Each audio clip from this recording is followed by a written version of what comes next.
तेव्हा मी महाराष्ट्राचा PMP course केल्यानंतर मी जास्ती चांगली अचिव्हर. हार नाही मानली मी, मला फक्त पुढे जायचं होतं. हार मानण्यासारखा एकही क्षण नव्हता, पण मला फक्त अजून ग्रो करायचा होता माझा बिझनेस, आणि म्हणून मी PMP कोर्सला होते.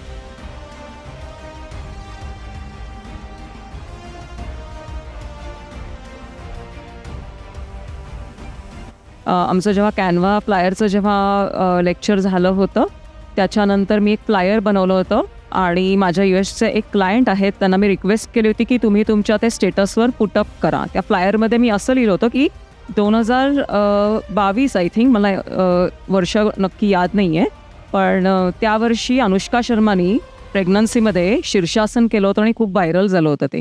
त्याच्यानंतर प्रत्येक प्रेग्नंट बाईला असं वाटायला लागलं की आपण सगळेजण शीर्षासन करू शकू. तर त्याच्यावर मी फ्लायर बनवलं होतं माझं कॅनव्हाचं.